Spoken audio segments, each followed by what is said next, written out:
ಮೋದಿ ಮೇಲೆ ದಾಳಿಗೆ ಯತ್ನ.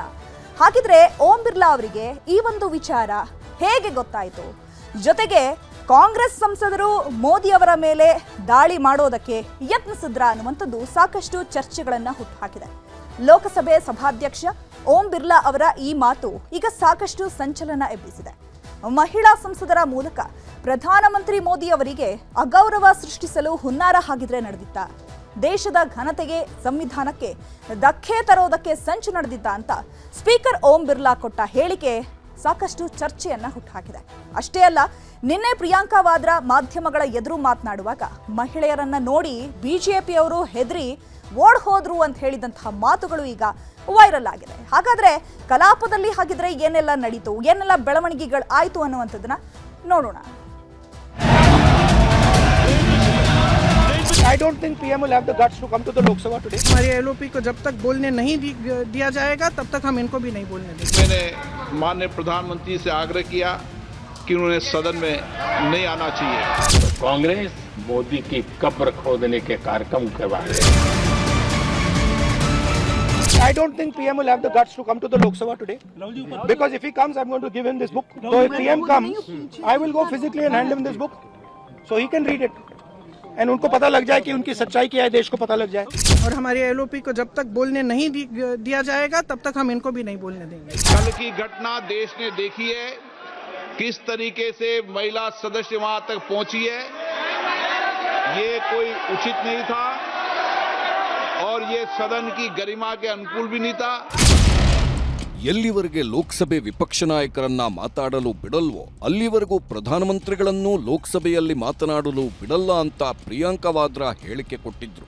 ಪ್ರಧಾನಮಂತ್ರಿಗಳು ಲೋಕಸಭೆಗೆ ಬರಲ್ಲ, ಬಂದ್ರೆ ನಾನೇ ಅವರಿಗೆ ನರವಾಣೆ ಆತ್ಮಚರಿತ್ರೆ ಪುಸ್ತಕ ಕೊಡ್ತೀನಿ ಅಂತ ರಾಹುಲ್ ಗಾಂಧಿ ಸವಾಲು ಹಾಕಿದ್ರು. ಆದ್ರೆ ಇದು ಬರೀ ಹೇಳಿಕೆ ಆಗಿರಲಿಲ್ಲ. ಬದಲಿಗೆ ನಿನ್ನೆ ಲೋಕಸಭೆಯಲ್ಲಿ ಮೋದಿ ಮಾತಾಡಲು ಬಂದಾಗ ಅವರಿಗೆ ಮುತ್ತಿಗೆ ಹಾಕಲು ಕಾಂಗ್ರೆಸ್ ಸಂಸದರು ನಿರ್ಧರಿಸಿದ್ರು. ಅವರ ಮೇಲೆ ದಾಳಿ ಮಾಡಿ ದೊಡ್ಡ ಅಚಾತುರ್ಯ ಸೃಷ್ಟಿಸೋದಕ್ಕೂ ಕಾಂಗ್ರೆಸ್ ಸಂಸದರು ಸಂಚು ರೂಪಿಸಿದ್ರಂತೆ. ಅದರಲ್ಲೂ ಪ್ರತಿಪಕ್ಷಗಳ ಮಹಿಳಾ ಸಂಸದರನ್ನೇ ಮುಂದೆ ಕಳಿಸಿ ಹಂಗಾಮ ಸೃಷ್ಟಿಸಲು ಕಾಂಗ್ರೆಸ್ ಸೇರಿದಂತೆ ಪ್ರತಿಪಕ್ಷದವರು ತೀರ್ಮಾನ ಮಾಡಿದ್ರಂತೆ. ಹೀಗಾಗಿನೇ ಲೋಕಸಭೆಯಲ್ಲಿ ರಾಷ್ಟ್ರಪತಿ ಭಾಷಣದ ಮೇಲೆ ವಂದನಾ ನಿರ್ಣಯ ಮಂಡಿಸಲು ಪ್ರಧಾನಿ ಮೋದಿ ಬರಲಿಲ್ಲ. ಮೋದಿಯವರಿಗೆ ಅಧಿವೇಶನಕ್ಕೆ ಬರಬೇಡಿ ಅಂದಿದ್ದು ನಾನೇ ಅಂತ ಲೋಕಸಭೆ ಸ್ಪೀಕರ್ ಓಂ ಬಿರ್ಲಾ ಕಲಾಪದಲ್ಲೇ ಹೇಳಿಕೆ ನೀಡಿದ್ದಾರೆ. सम्माननीय महामहिम राष्ट्रपति के अभिभाषण पर जवाब देना था तो मेरे पास पुख्ता ऐसी जानकारी आई कि कांग्रेस पार्टी के कई सदस्य माननीय प्रधानमंत्री जी के आसन पर पहुंचकर कोई भी अप्रत्याशित घटना कर सकते थे. ये दृश्य मैंने सदन में देखा भी सही.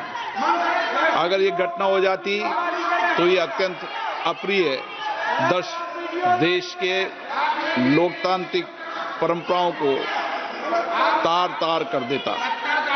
इसको टालने के लिए मैंने माननीय प्रधानमंत्री से आग्रह किया कि उन्होंने सदन में नहीं आना चाहिए.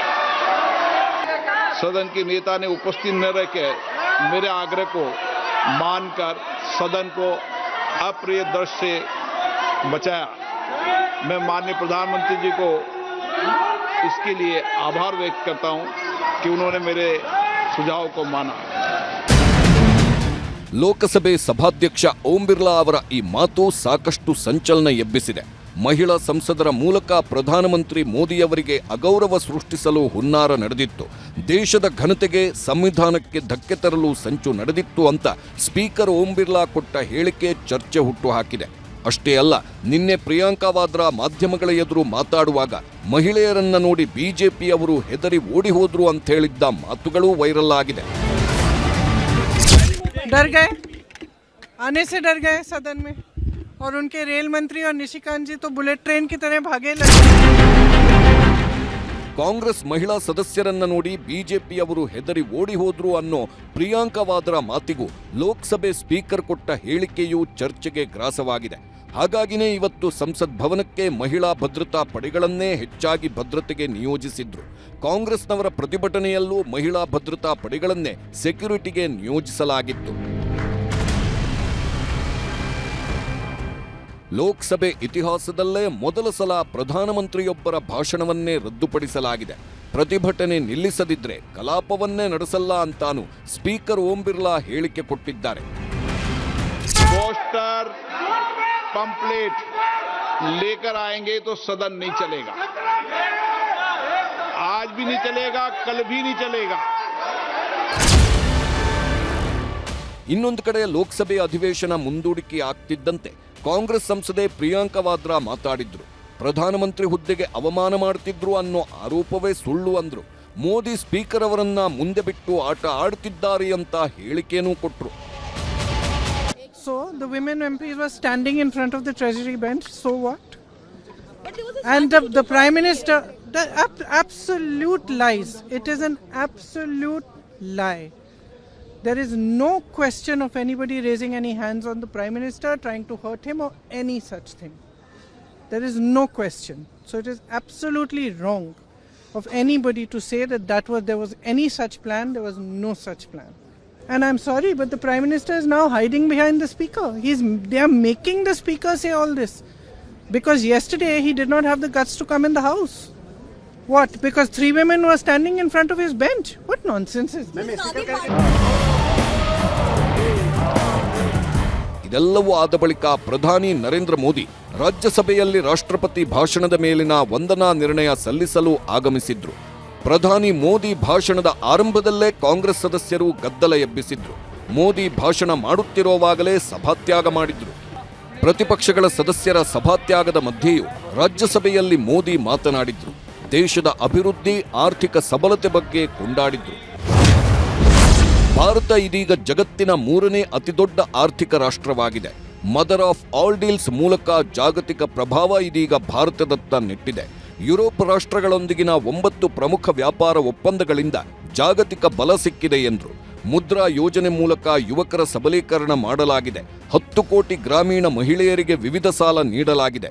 ಬ್ಯಾಂಕ್, LIC, HALನಂಥ ಸಂಸ್ಥೆಗಳಿಗೆ ಮರುಜೀವ. PM ಕಿಸಾನ್ ಸಮ್ಮಾನ್ ಮೂಲಕ ಸಣ್ಣ ರೈತರಿಗೆ ಆಸರೆಯಾಗಿದೆ ಎಂದರು.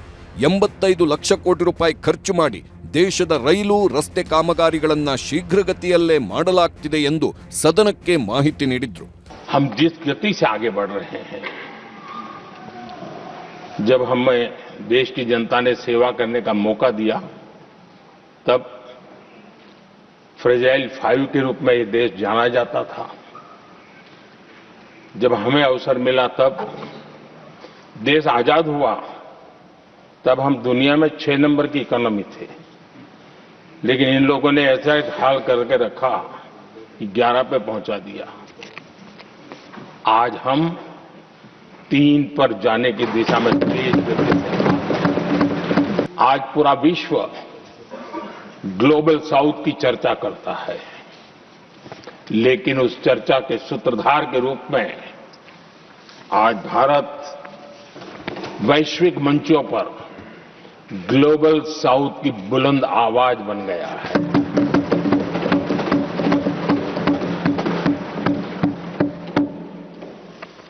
अनेक देशों के साथ आज Bharat future ready trade deals कर रहा है. पिछले कुछ ही समय में दुनिया के महत्वपूर्ण 9 बड़े देशों के साथ 9 बड़े हमारे ट्रेड डील हुए हैं. और उसमें मदर ऑफ ऑल डील एक साथ 27 देशों के साथ, यूरोपियन यूनियन के साथ. ಕಾಂಗ್ರೆಸ್ ಸರ್ಕಾರದ ಅವಧಿಯ ಆಡಳಿತವನ್ನು ಮೋದಿ ಟೀಕಿಸಿದ್ರು. वोट बैंक की राजनीति में डूबे हुए लोगों ने कभी भी देश के ऐसे अनेक पहलुओं पर मजबूती देनी चाहिए, ये कभी उनकी प्राथमिकता नहीं रही. और उसी का परिणाम है. और जहां तक कांग्रेस पार्टी का सवाल है, मैं साफ साफ कहना चाहता हूं,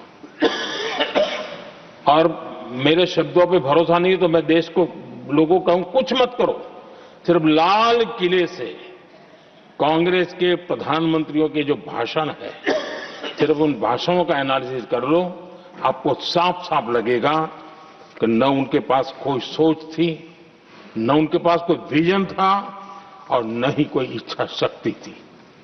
और इसका परिणाम है कि देश को इतना भुगतना पड़ा। कांग्रेस हो, टीएमसी हो, डीएमके हो, लेफ्ट हो, ये दशकों से केंद्र में सत्ता में रहे हैं, सत्ता के भागीदार रहे हैं। राज्यों में भी उनको सरकारें चलाने का अवसर मिला है, लेकिन उनकी पहचान क्या बनी? आज डील की चर्चा होती है तो गौरव से कहते हैं, तब डील की चर्चा होती थी तो बॉफोर्स डील याद आता था। ये डील होते थे। उन्होंने सिर्फ जेब भरने का काम किया। नागरिकों के जीवन में बदलाव आना उनकी प्राथमिकता नहीं थी। ಲೋಕಸಭೆಯಲ್ಲಿ ಭಾಷಣ ಮಾಡಲು ತಡೆಯುವ ಮೂಲಕ ರಾಷ್ಟ್ರಪತಿಗೆ ಅವಮಾನ ಮಾಡಿದ್ದಾರೆ ಎಂದು ಮೋದಿ ಕಾಂಗ್ರೆಸ್ಗೆ ತಿರುಗೇಟು ಕೊಟ್ಟರು. ಕಾಂಗ್ರೆಸ್ನವರಿಗೆ ಸಂವಿಧಾನದ ಬಗ್ಗೆ ಮಾತನಾಡಲು ನೈತಿಕತೆ ಇಲ್ಲ ಎಂದರು. ಸ್ಪೀಕರ್ ಪೀಠದಲ್ಲಿ ಕೂತಿದ್ದ ಈಶಾನ್ಯ ರಾಜ್ಯಗಳ ಪ್ರತಿನಿಧಿ ಆಂಧ್ರದ ದಲಿತ ಮಗನಿಗೆ ಅವಮಾನ ಮಾಡಿದ್ದಾರೆ ಎಂದರು. ಅಷ್ಟೇ ಅಲ್ಲ, ದೇಶಕ್ಕಾಗಿ ಪ್ರಾಣ ಬಿಟ್ಟವನ ಮಗನನ್ನೂ ನಿಂದಿಸಿದ್ರು ಎನ್ನುವ ಮೂಲಕ ರಾಹುಲ್ ಗಾಂಧಿಗೆ ಟಾಂಗ್ ಕೊಟ್ಟರು. कल जो घटना घटी, इसी सदन के एक माननीय सांसद, कांग्रेस के शातिर दिमाग जिनका है ऐसे एक युवराज ने उनको गद्दार कह दिया। अहंकार कितने सातवें आसमान पर पहुंच चुका है इनका। और कांग्रेस को छोड़कर के कितने ही लोग निकले हैं, कांग्रेस के कितने टुकड़े हुए हैं, कई लोग दूसरे दलों में गए हैं, लेकिन औरों को तो किसी को गद्दार नहीं कहा उन्होंने। लेकिन कल सांसद को गद्दार इसलिए कहा क्योंकि वो सिख थे।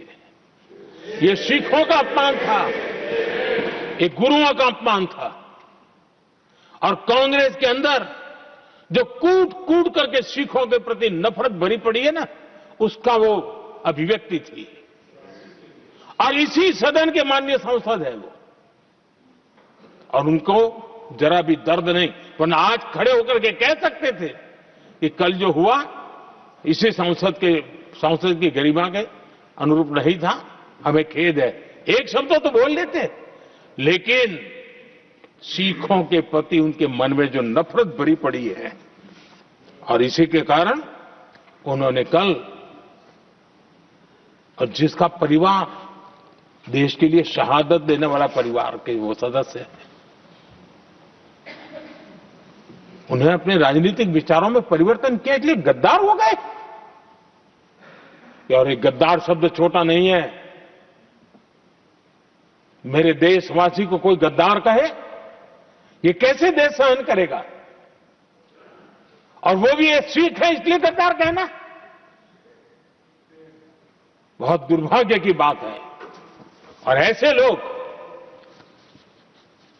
कांग्रेस को नहीं डुबाएंगे तो क्या करेंगे?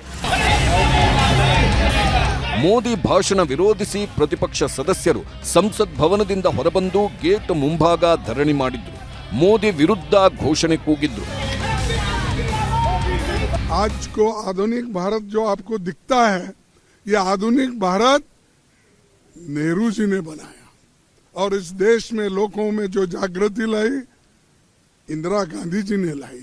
ऐसे लोगों को, ऐसे नेताओं के बारे में अगर वो सदन में बात करते हैं और बात करके ये लोग हमारे पार्टी को और हमारे नेताओं को अपमान करने का काम करते हैं, इसलिए हम कंडम किए हैं, हमको बात भी करने नहीं दिए।